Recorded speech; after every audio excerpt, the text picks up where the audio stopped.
오늘 주어진 본문의 말씀을 통해서 함께 받으실 하나님의 말씀의 제목은 양심이 올바르면 성령의 은혜가 임하는 사람입니다 라는 제목으로 하나님의 말씀의 은혜를 받도록 하겠습니다.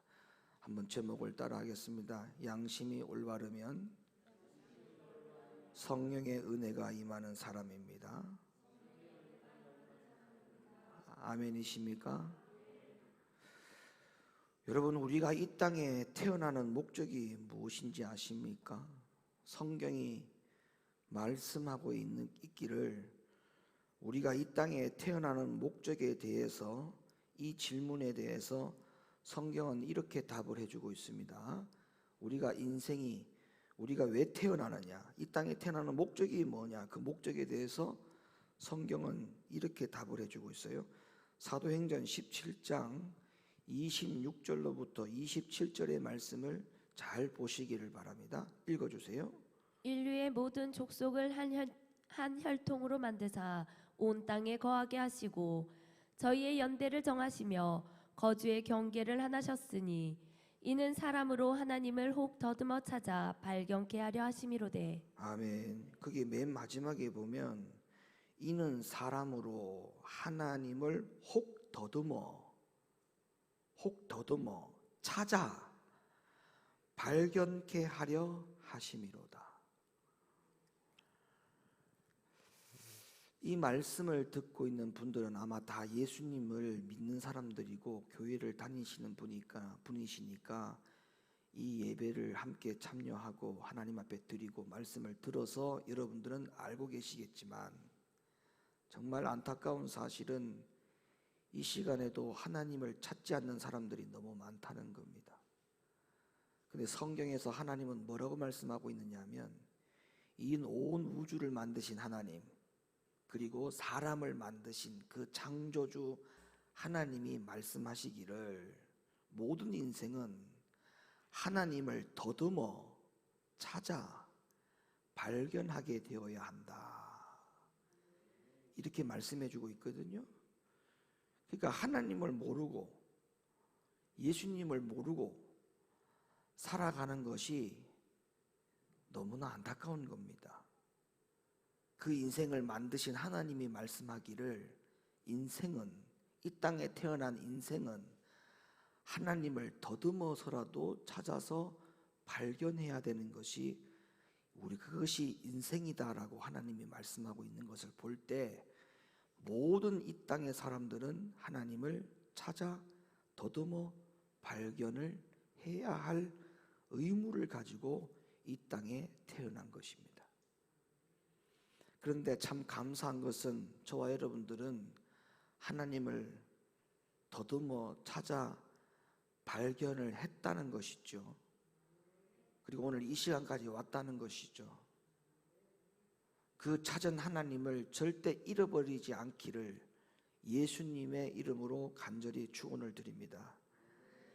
자, 이 말씀에 보면 하나님께서 우리에게 인생이라는 시간을 주신 이유가 하나님을 더듬어서 찾도록 하기 위해서 하나님이 우리에게 인생을 허락하셨다, 이렇게 말씀하고 있는데, 그럼 여기서 우리가 한 단계를 더 지나서 하나님을 더듬어서 찾을 수 있는 방법이 뭔가, 우리가 이 부분도 생각을 해봐야 되겠죠. 하나님을 더듬어서 찾아서 발견하는 방법은 딱 하나입니다. 그게 바로 뭐냐 하면, 진리로 양심을 교육시켜서 그 양심 가운데서 하나님을 더듬어 찾아서 발견하도록 가는 방법이 있다는 거예요. 그러니까 다시 말하면 내 양심에서 하나님 필요 없어, 그러면 그 양심대로 가는 거예요, 인생이. 근데 그 양심에서 나 하나님 찾아야 돼, 그러면 그 양심대로 하나님을 찾아가는 인생으로 살아가게 되는 거예요.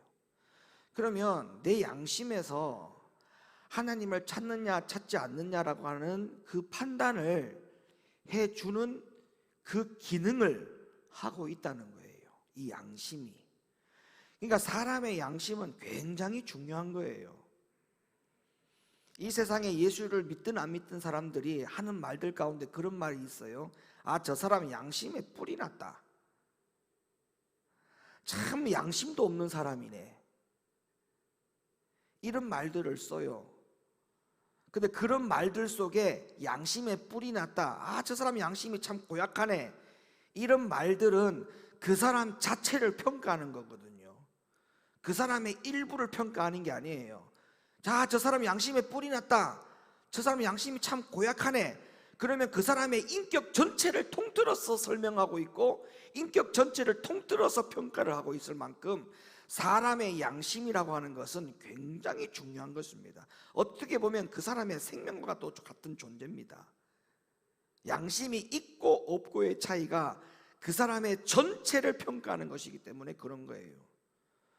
그렇기 때문에 이 양심에서 하나님을 찾아서 발견해야 되겠다라고 하는 이 양심이 들면 하나님을 찾게 되어 있지만, 내 양심에서 아이고 하나님이 무슨 소용이 있어, 내가 먹고 사는 게 지금 가장 큰 일이지, 양심이 그쪽으로 방향을 틀면 사람의 인생은 하나님이 사람을 만들어서, 창조주가 하나님이 이 땅에서 인생을 태어나게 하셨지만 그 인생은 하나님하고 아무런 상관이 없는 인생으로 평생을 살다가 죽음을 맞이하는 사람들이 얼마든지 많이 있습니다. 그런데 하나님을 더듬어 찾는 방법은 뭐라고요? 양심에서 하나님을 찾아서 발견하는 그 기능이 살아나야 되는데, 그러면 그 기능이 살아나게 하려면 어떻게 되느냐? 진리가 양심으로 와야 돼요. 다시 말하면 하나님의 말씀이 양심으로 와야 돼요. 그러면 양심이, 하나님의 말씀이 특히 하나님의 진리의 말씀이 내 양심에 와닿으면 하나님을 찾는 것뿐만 아니라 하나님을 더더욱이 사랑하고 하나님을 나의 주인으로, 내 인생의 주인으로, 하나님을 나의 인생의 임금으로, 그렇게 내 인생의 전부로 고백하며 하나님을 사랑할 수 있는 그 방법 또한, 그 태도 또한 내 양심에 하나님의 말씀이 양심으로 자꾸 적용해 와야만이 그런 인생과 그런 신앙생활을 영위해 갈 수가 있는 것이죠. 사랑하는 성도 여러분, 말씀의 진리가 자신의 양심을 계속적으로 교육을 시켜 나가야 됩니다. 따라합시다. 내 양심에 하나님의 말씀으로 교육시켜 나가자. 여러분, 양심을 자꾸 교육시켜야 돼요. 교육. 자녀가 불순종하죠. 자녀가 잘못된 길로 가죠. 그럴 때 부모가 무슨 필요가 있습니까? 교육시켜야 될 필요가 있어요. 이거는 아니야, 이렇게 해야 돼, 또 아니면 이렇게 해보면 어때? 라는 교육 방법을 아이들에게 시키죠. 양심이 그렇게 교육을 시켜 나가야 돼요. 내 양심이 하나님의 말씀대로 살지 아니하고 하나님의 뜻을 존중하지 아니하고 하나님의 계획과 하나님의 방법을 내가 존중하지 아니하는 이 모든 그릇된 생각과 그릇된 행동들에 대하여 내 양심을 교육시켜야 될 필요가 있는데, 내 양심의 교육을 뭘로 시켜야 된다고요? 하나님의 말씀으로, 진리로 내 양심을 자꾸 교육시켜야 됩니다. 내 양심아, 너 이러면 안 된다. 내 양심아, 지금 너의 신앙생활과 너의 영적인 생활이 이렇게 하면 안 된다.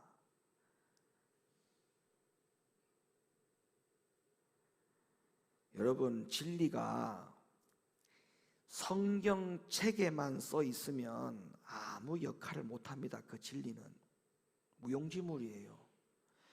진리가 여러분 이 성경에 기록되어 있다고 해서 이 진리가 무슨 역할을 합니까? 성경책이 안에만 있는데 아무런 역할을 못해요. 그런데 그 진리가 엄청난 역할을 할 때가 있는데, 그 진리가 어떨 때에 엄청난 역할을 하느냐? 그 진리가 내 양심에 새겨질 때 그 진리는 엄청난 역할을 합니다. 맞죠?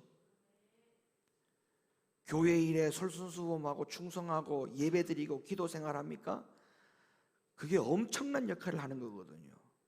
무엇으로 출발되었을까요? 말씀이, 진리가 양심에 교육이 시켜져서 그 양심이, 교육받은 양심이 그런 행위를 하게 만드는 거예요. 10의 1조도 마찬가지예요. 성경에서 하나님의 말씀의 진리잖아요. 10의 1조는 하나님의 것이다. 오늘 주일날 주일 성수를 하기 위해서 여러분들께 예배 나왔어요. 여러분이 주일 성수를 하는 이 행위가 어디서 나온 거예요? 진리가 있잖아요. 하나님의 말씀의 진리에 주일을 성수하라 했지 않습니까? 근데 그 진리가 성경책에만 있다면 아무런 역할을 못하는 거예요. 그 진리가 양심으로 와서 교육을 시킨 거예요. 그래서 여러분들이 이렇게 지금 주일 성수를 하잖아요. 10의 1조 드리잖아요. 하나님의 말씀을 존중히 여기잖아요. 담임 목사님의 말씀을 하나님의 말씀처럼 여기고 순종하잖아요. 이 모든 것들이 왜 그러냐? 진리가 양심을 교육시키고 있다는 증거예요. 진리가 무엇인지 알기 위해서 고뇌하면서 찾지 않는 사람들은 오히려 구원에서 멀어져 갈 수 있습니다. 그래서 종교는 가지고 있는데 비양심적인 사람들 많이 있죠. 교회 다니는 사람들은 많은데 교회 다니는 사람들 가운데 비양심적인 사람들이 많이 있어요. 그래서 저 사람들을 가만히 보면 도무지 구원의 열매가 보이지 않는 사람처럼 그렇게 교회만 다니는 사람들 많이 있죠. 왜 그러느냐? 전부 다 진리가, 하나님의 말씀이 양심을 교육시켜 가지 못하기 때문에 그렇습니다.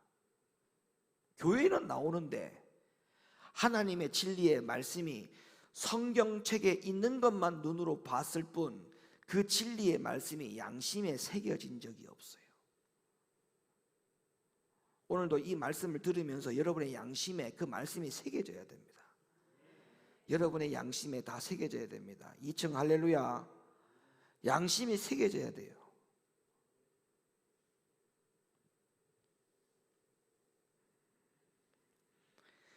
여러분,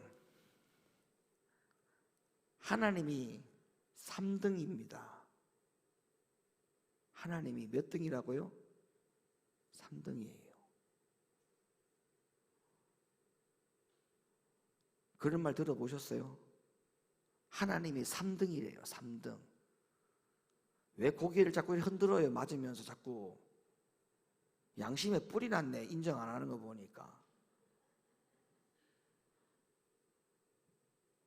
저는 이 말을 들으면서 맞다라는 생각을 했어요. 하나님은 3등이에요. 1등은 자기가 하고 싶은 일을 해요. 2등은 자기가 해야 할 일을 해요. 3등은 이제 하나님 일을 해요.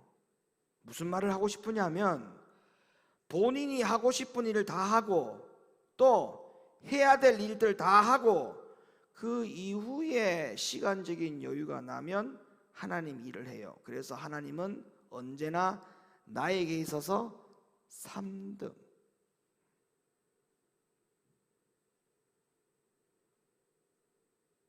장로님, 하나님이 3등이 되겠어요?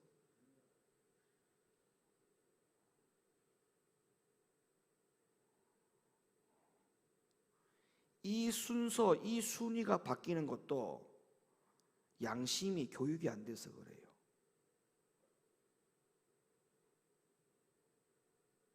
다시 말하면 하나님의 말씀이 아직까지 70%, 80% 이상이 성경책에 있다는 거예요.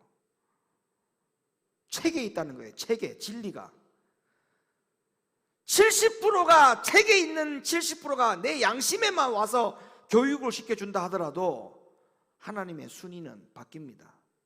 1등으로.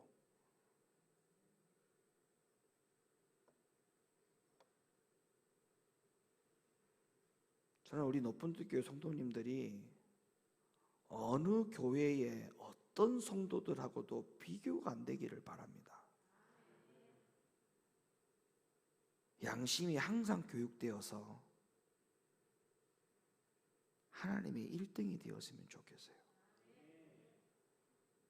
성경책에 있는 진리의 말씀을 눈으로 보고 귀로 듣고 그것으로 만족하지 말고 그 성경책에 기록되어 있는 말씀이 내 양심에 항상 와서 교육을 시켜줬으면 좋겠어요. 그래서 오늘 말씀의 제목이 뭔지 아세요? 양심이 올바르면 하나님의 은혜가 임하는 사람입니다.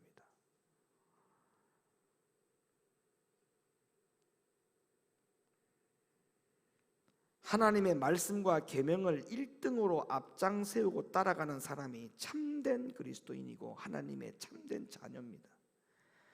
하나님의 말씀과 계명을 1등으로 삼지 않으면 이런 경험 속으로 들어갑니다. 야고보 2장 10절 말씀. 누구든지 온 율법을 지키다가 그 하나에 거치며 모두 범한 자가 되나니. 다시 한번 읽어주세요. 이거 잘 기억하셔야 돼요. 이거 중요한 말씀입니다. 다시 읽어주세요.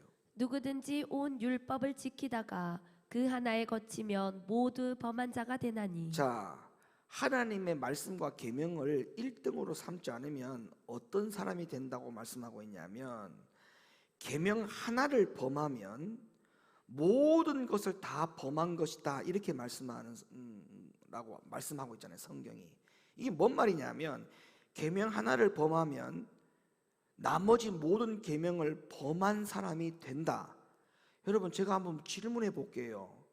10문제 중에 하나 틀리면 몇 점이에요? 네? 하나에 10점이라고 보고 10문제가 나왔으면 10문제 다 맞히면 100점, 하나가 틀리면 몇 점? 90점. 근데 이 야고보 2장 10절의 말씀에 의하면 10문제 중에 한 문제 틀렸는데 빵점이랍니다. 이해가 되세요? 10문제가 나왔는데 한 문제 틀렸어. 근데 90점이 돼야 되는데 하나님의 말씀에는 빵점이래요. 이해 안 되죠? 제가 이해를 시켜드릴게요. 저도 이해가 안 돼. 저도 이해를 했기 때문에 이해를 시켜드릴게요. 자, 왜 하나님 입장에서 10문제 중에 한 문제 틀렸는데 90점이 아니고 왜 빵점이라고 말씀하고 있느냐면, 자, 어떤 사람이 은밀하게 불륜을 즐기고 있을 때 그 사람이 하나님 앞에 예배를 드린다고 한번 생각해 보세요. 은밀하게 불륜을 저지르는 것은 하나의 죄를 저지르는 것이지만 그 하나의 죄 때문에 예배를 아무리 드린다 하더라도 기도가 막히고 영혼의 평안을 잃어버리고 하나님을 경험할 수 없고 만날 수 없기 때문에 그 죄는 한 가지 죄지만 전체를 다 잃어버리는 경우가 되는 거거든요. 이렇게 똑같이 한번 적용을 해보세요. 하나님 말씀에 불순종을 하기 시작하면 다른 것들도 어떤 타당한 이유와 합당한 이유를 대고 하지 않아도 된다고 생각할 수 있는 은밀한 죄가 마음속에 항상 잔재되어 있습니다. 그러니까 그 사람은 언제든지 불순종이 타당하다라고 합리화시킬 수 있는 그런 사람이기 때문에 한 가지 잘못을 하더라도 그 사람은 하나님 입장에서 봤을 때에 모든 계명을 어기는 것 같은 그런 은밀한 죄를 품고 있는 사람이기 때문에 그 사람의 점수는 영적으로 보면 빵점이라는 거예요.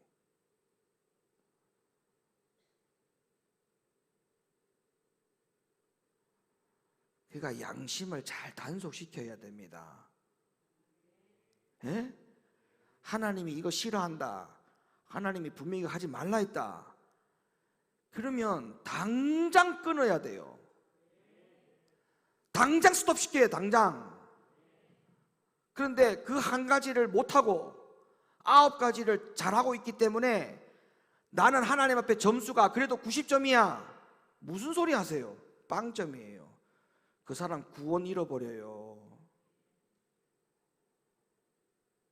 왜? 그걸 알잖아요. 이미. 아, 내가 이거 하는 거 하나님이 싫어한다는 걸 분명히 알아요. 성경에 그렇게 돼 있단 말이에요. 벌써 이미 양심에서 그걸 판단을 하고 있어요. 아, 이거 하나님이 싫어하는 거 맞아. 양심이 이미 판단을 했어요. 그러면 당장 그만둬야 돼요. 그거 그만두지 않고 계속하면서 뭐 예배 드리고 기도 생활하고 뭐 11조 드리고 기타 등등 90점 역할을 한다 하더라도 미안한 말씀이지만 빵점입니다. 야고보 2장 10절 말씀 다시 읽어주세요. 누구든지 온 율법을 지키다가 그 하나에 거치면 모두 범한 자가 되나니. 하나를 범하는데 모든 것을 다 범하는 것이다.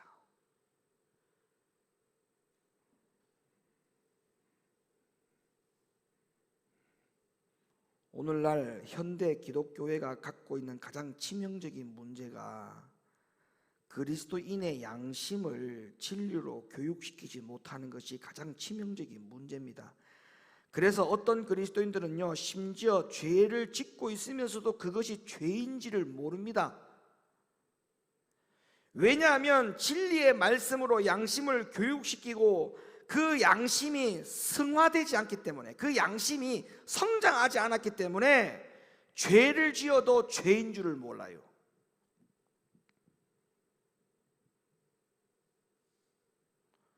하나님은 죄는 모양이라도 버리라 했어요. 맞죠? 그러면 모양이라도 버리라고 했기 때문에 이게 죄가 맞느냐 안 맞느냐라고 하는 것에 대해서 분석할 필요가 없어요. 모양이라도 버리라고 했는데 뭘 그걸 가지고 와서 분석을 해. 뭘 따져.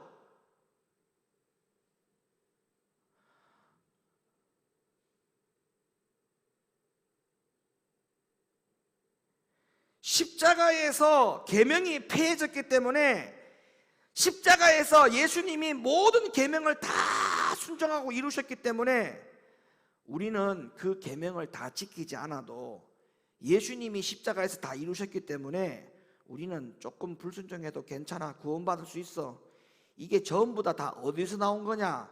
양심에서 나온 건데 결론적으로 그 양심이 진리로 탄탄한 교육을 못 받아서 그래요. 에? 여러분, 우리나라를 한번 예를 들어 볼게요. 다른 나라 이야기할 것도 없어. 여러분, 우리나라가 옛날에 정말 못 먹고 못 살았잖아요. 그리고 못 배운 사람들도 많았잖아요. 그러니까 못 살고 못 배우고 그런 나라의 문화적인 정서, 국민들의 정서, 수준들이 저런 유럽이나 미국의 그 당시의 선진국들과 비교해 보면 그 나라 사람들이 우리나라를 봤을 때에 아주 미개 나라입니다. 미개 나라. 맞죠? 아주 미개한 나라예요. 그게 왜 그러냐? 교육이 안 된 나라라서 그런 거예요. 교육이 안 된 나라. 영적인 수준도 마찬가지예요. 지게 죄다 죄가 아니다라고 하는 거를, 심지어는 죄인데 죄가 아니라고 생각하는 그 모든 이 자체의 발상이 교육이 안 돼서 그렇다니까요. 어떤 교육? 양심의 진리로 교육이 안 돼서 그래요. 그래서 성경에서 진리를 통해 가지고 내가 교육받는 게 이게 얼마나 큰 건 줄 압니까? 하나님의 말씀을 어떻게 정확하게 알고 신앙생활 하느냐 안 하느냐는 이건 굉장히 중요한 문제예요. 말씀이 없이도 신앙생활 할 수 있다고요? 무슨 말씀합니까? 큰일 납니다. 신앙생활이 엉망진창 중구난방 완전 뒤죽박죽 엉망이 되는 거예요.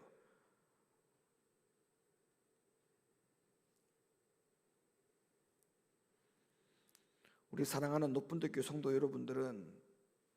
여러분들의 양심이 항상 진리의 말씀으로 철저하고 탄탄한 교육을 잘 받아서 그 양심이 진리로 교육받은 대로 하나님 앞에 성숙한 신앙생활 잘 해내주시기를 예수님의 이름으로 부탁을 드립니다.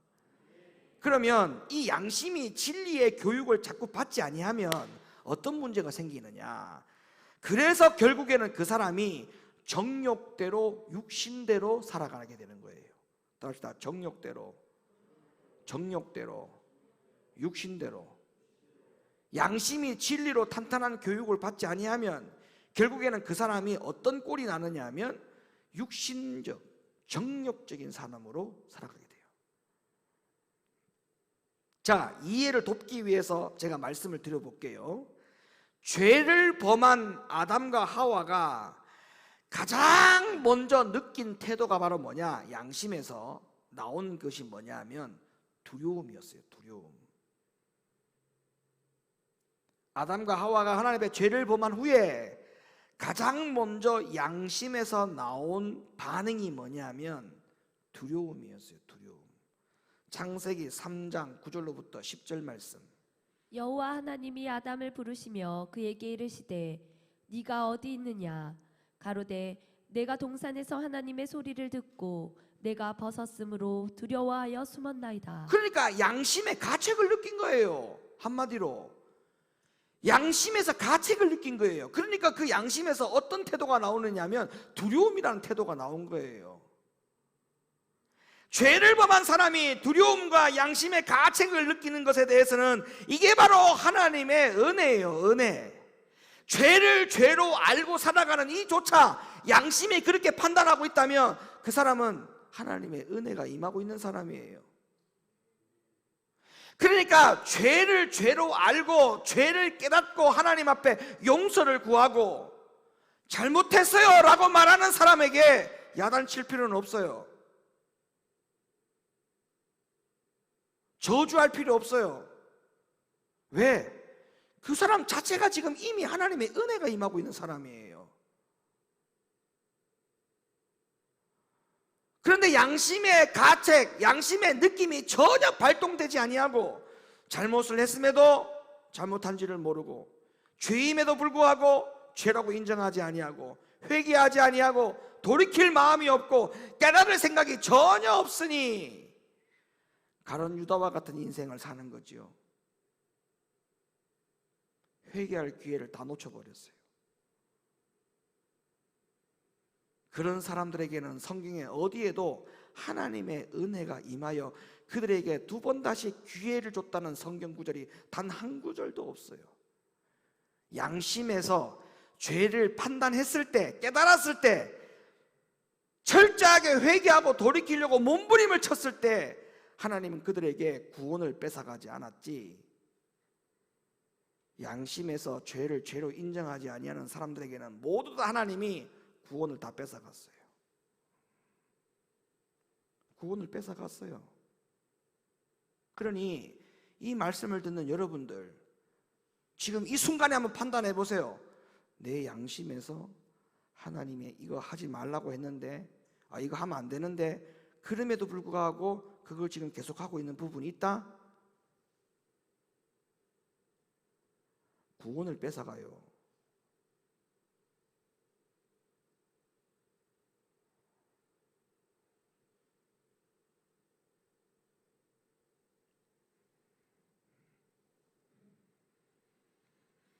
마지막 라오디게아 교회 사람들을 보니까 죄와 세속에 붙잡혀서 살기 때문에 의의 옷이 벗겨졌다고 성경은 말하고 있어요.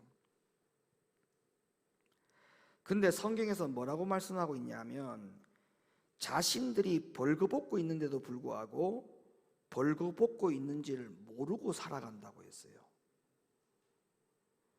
또 그렇게 사는 것이 아무렇지 않게 여기고 살아간다라고 성경은 말씀하고 있어요. 계시록 3장 17절 말씀 읽어주세요. 네가 말하기를 나는 부자라 부요하여 부족한 것이 없다 하나 네 공고한 것과 가련한 것과 가난한 것과 눈먼 것과 벌거벗은 것을 알지 못하도다. 여러분, 마지막 교회의 상징이 라오디게아 교회지요. 주님 오실 때가 다 되었다는 이 시점에서 모든 교회의 평균의 기준이 라오디게아 교회가 됩니다.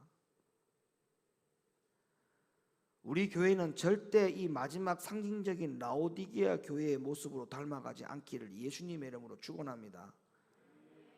전부 다 양심의 화인을 맞아가지고, 다시 말하면 진리의 말씀이 양심에 새겨지지 아니하는, 양심이 교육되지 않는 종교인들로 득실거리는 교회들이 라오디게아 교회의 모습으로 갈 건데, 거기에서 가장 기가 막힐 노릇은 뭐냐 하면 옷이 벗겨졌어요. 의의 옷이 벗겨졌는데도 불구하고 벌거벗은 상황인데도 벌거벗겨짐에 대하여 부끄러움을 모른다라는 겁니다.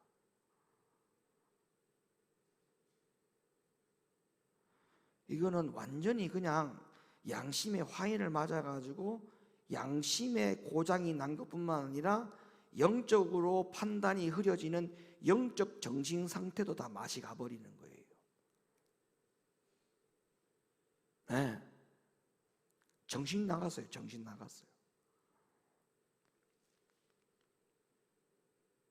그러면 제가 하나 물어봅시다. 정신 나간 사람하고 같이 살면 어떻게 살아가요? 난 정신 바짝 차려야지, 이렇게 살아가요? 아니면 같이 미쳐요? 대답해봐요. 대답 좀 해봐요. 정신 차려요? 아니면 같이 미쳐요? 같이 미쳐요? 같이 미친다 손 들어. 아마 이래 된 거만 같이 미치자. 같이 미친다. 그러면 상대방이 벌거벗고 당기면 택수씨도 벌거벗고 당길 수 있겠지. 분명히 손 들었다. 생각 잘하고 말을 해야 돼. 절대 그런 사람 없죠. 정신 나가고 미친 사람들 보면 나는 저렇게 살면 안 되겠다, 난 정신 차려야 되겠다, 이렇게 살지. 그래 같이 미치자. 그래 나도 벗자마. 같이 발가벗고 댕겨? 그렇지 않죠? 그러면 다른 교회가, 어떤 교회가 영적으로 벌거벗김을 당하고 있고 그들이 그 벌거벗김을 당한 것을 알지 못하고 살아가는 그 신앙인들을 바라보면서 같이 미쳐서 되겠어요? 목사님 저 교회는 저렇게 하는데 왜 우리 교회는 그렇게 안 합니까? 그 같이 미치자는 거예요?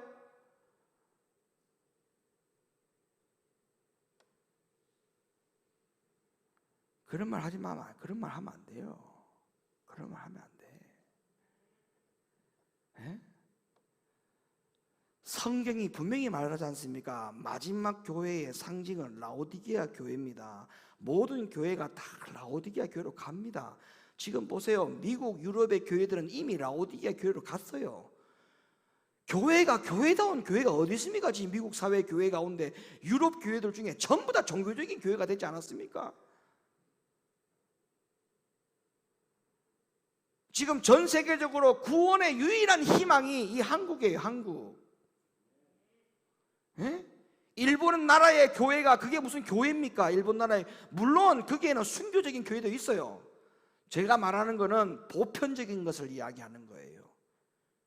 평균적인 것을 이야기하는 거예요. 물론 지금도 북한에서도 지하에서 숨어가지고 하나님 앞에 목숨 걸고 예배드리기를 갈망하는 그런 순교의 정신을 가지고 신앙생활 하시는 분들이 계시지만, 제가 이야기하는 거는 전 세계적으로 평준화가 되어 있는 것이 뭐냐면 타락되었다 이 말이에요.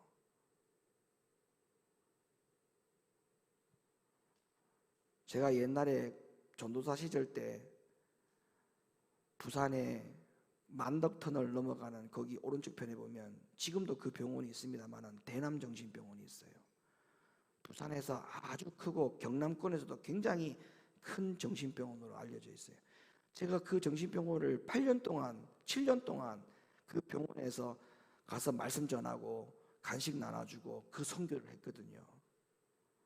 참 전도사 때 제가 얼마나 처음에 가서 놀랐는지 몰라요. 지금은 목사니까 좀 이렇게 목회를 어느 정도 경력이 있으니까 위트 있게 어떤 고비들이 있을 때마다 그때그때 잘 넘기고 할 수 있는데, 전도사가 그런 경험을 해봤어야 알지.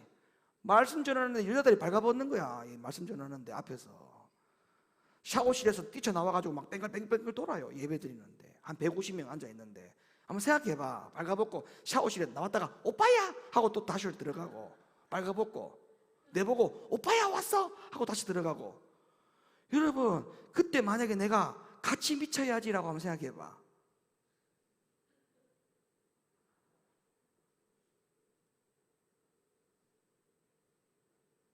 안 되는 거예요. 안 안 되는 거예요. 정신을 차려야 돼요. 이 마지막 때에 우리는 정신을 차려야 돼요. 양심을 딱 붙들면 정신 차려져요. 따합시다. 양심을 붙들면 정신이 차려진다. 여러분, 양심은 자신이 믿는 대로, 그 양심이 교육받은 대로 음성을 냅니다. 거짓을 믿으면 거짓의 음성을 내고 진리를 믿으면 진리의 음성을 냅니다. 믿기만 하면 구원받는다고요? 그러면 내 마음과 삶이 어떠하든지 간에 예수님을 영접하기만 하면 구원받는다라고 믿으면 그 믿음대로 양심이 음성을 냅니다. 아, 그래, 나 한 번 믿고 회개했으니 구원됐다, 끝났다, 그런 음성을 내겠죠. 불순종해도 괜찮다, 그런 음성을 내는 거예요. 그러니까 흰옷이 벗겨지는 거죠. 하나님이 봤을 때 흰옷이 벗겨지는 상황들이 너무 많이 벌어지고 있는 그 상황을 계시록 3장 17절에서 말씀하고 있어요. 그래서 예수님은 포기할 수 없으니까 라오디게아 교회 성도들에게 제발 좀 흰 옷을 사서 입으라고 권면합니다. 계시록 3장 18절 읽어줘요. 내가 너를 권하노니 내게서 불로 연단한 금을 사서 부요하게 하고 흰 옷을 사서 입어 벌거벗은 수치를 보이지 않게 하고. 자, 라오디게아 교회 성도들에게 흰 옷을 사서 입으라고 호소하는 겁니다. 제가 오늘 이 시간에 여러분들에게 이처럼 호소하는 것이 바로 이거와 같은 호소예요. 양심을 붙잡으세요. 그 양심에 하나님의 진리의 말씀을 자꾸 훈련시키고 교육을 시켜 나가세요. 양심을 잘 단련시키세요. 그래야 죄를 죄로 알게 되고 흰옷이 벗겨지지 않는 것입니다 라고 말하는 이 호소가 예수님이 마지막 라오디게아 교회에게 말씀하시는 그 호소와 같은 호소라고 여기시기를 예수님의 이름으로 간절히 축원합니다. 벌거벗김을 당하지 말고 흰옷을 사서 입으라.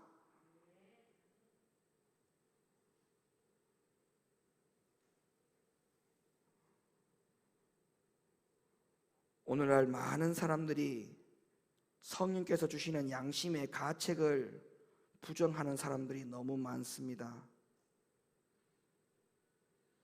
불순종 속에서 평안을 누리고 불순종 속에서 하나님의 응답을 기다린다.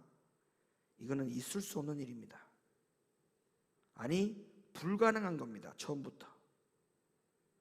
우리는 날마다 매일매일 진리를 통해서 그 진리가 내 양심으로 와서 그 진리가 새겨진 그 양심에서 비로소 성령의 음성이 나와지고 그 성령의 음성에 순종하는 믿음 신앙생활을 해야 진짜 교인이 되는 것이지, 그와 반대로 살아가는 역행하는 사람은 교회 다니는 사람이기는 하지만 교회 안에서 가짜 교인, 무늬만 비슷하게 보이는 짝퉁 교인이 되는 거예요.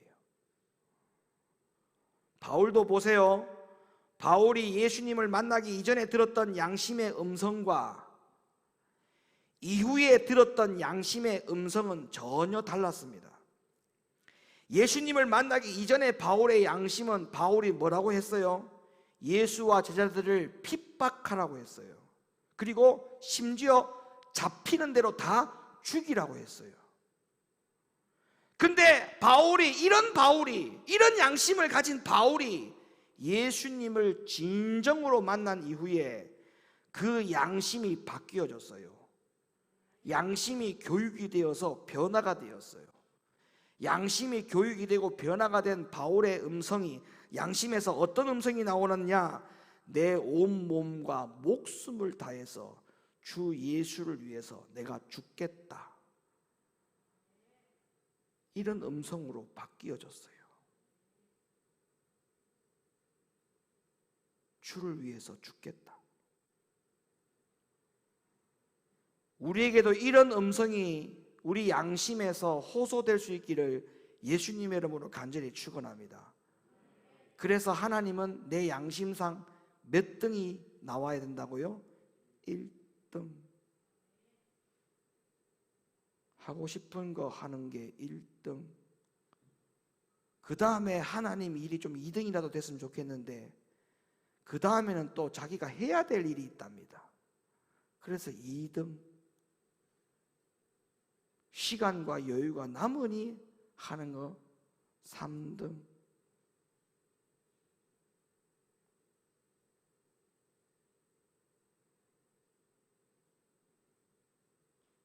토요일 날 교회 청소하러 오는 분들 중에 그 시간까지도 일이 다 마쳐지지 않아가지고 허둥지둥 일을 다 마치고 교회로 와요.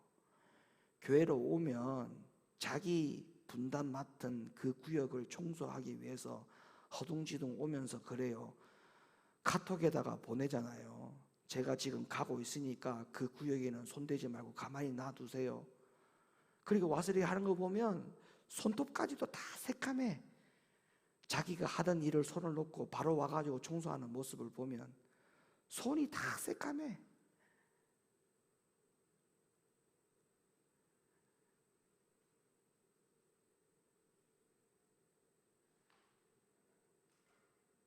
하나님이 1등 돼야 돼요. 하나님이 1등. 예? 하나님이 1등. 적어도 차라리 동반 1등을 하든지.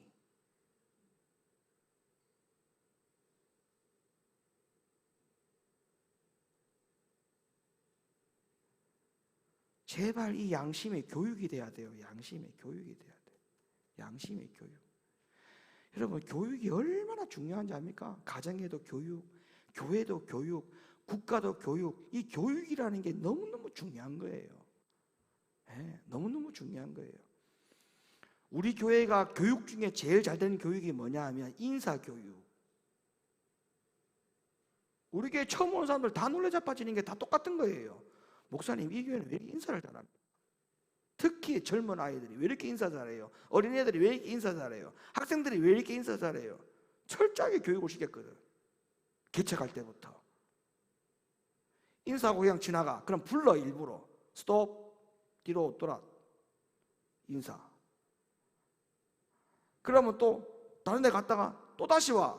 그러면 또 다시 또 인사시켜. 하루에 한 공간에서 인사 10번, 20번 받는 건 일도 아니야.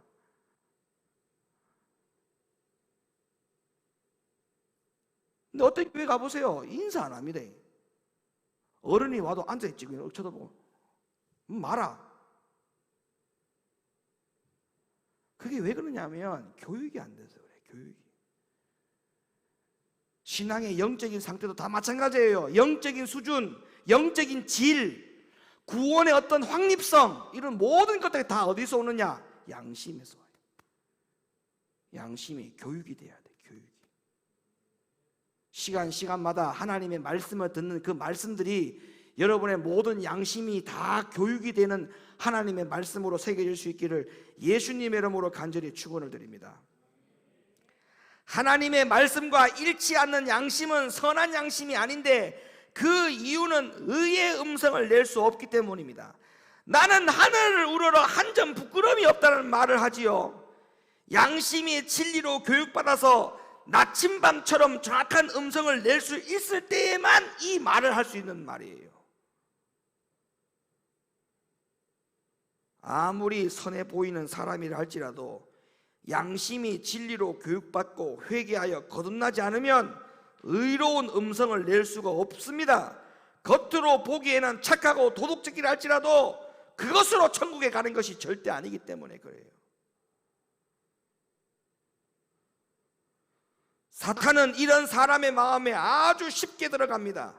자기 생각이나 판단을 성경 말씀보다 위에 놓은 사람, 자기 느낌이나 감정을 성경 말씀보다 위에 놓은 사람, 자기 이론이나 자기의 사상을 성경 말씀보다 위에 놓은 사람, 기도 중에 떠오른 생각을 성경 말씀보다 위에 놓은 사람, 명상 중에 들었던 음성을 성경 말씀보다 위에 놓은 사람, 꿈에서 보았던 장면을 성경 말씀보다 위에 놓은 사람, 자신이 경험한 기적과 이적을 성경 말씀보다 위에 놓은 사람, 타락한 양심의 음성을 성경 말씀에 위에 놓은 사람, 자기가 경험한 전통적인 모든 교리들을 하나님의 말씀보다 위에 놓은 사람, 이런 모든 사람들이 사탄의 공격에 가장 적수가 된다는 사실을 기억하셔야 돼요.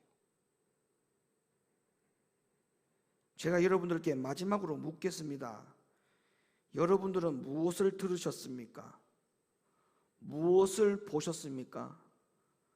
무엇을 경험했습니까?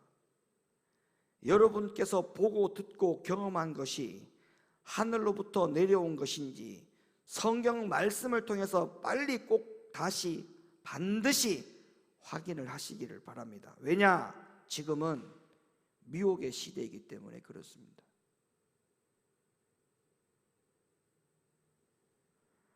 하나님의 말씀 위에 어떤 것도 서 있으면 안 돼요.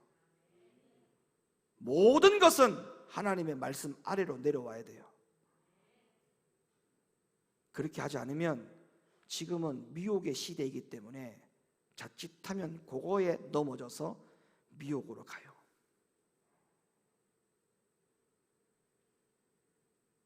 사랑하는 우리 높은듯 교회 성도 여러분, 이제 말씀을 마칩니다. 하나님의 말씀 안에는 진리가 있습니다. 하나님의 말씀 안에는 생명의 길이 있습니다. 진리의 길이 있다 이 말이에요. 그러면 그 진리의 말씀을 내 양심으로 가지고 와서 내 양심을 자꾸 매일매일 순간순간 교육을 시켜야 돼요. 양심의 가책이 가장 이 양심의 가책이 활동이 돼야 돼요. 활동이. 예. 양심의 가책이 자꾸 와야 돼요. 자꾸 와야 돼요. 그래서 그런 양심에서 성령의 음성을 쫓아서 사는 그런 진짜 믿음의 성도님들이 다 되실 수 있기를 예수님의 이름으로 간절히 축원을 드립니다. 기도하겠습니다.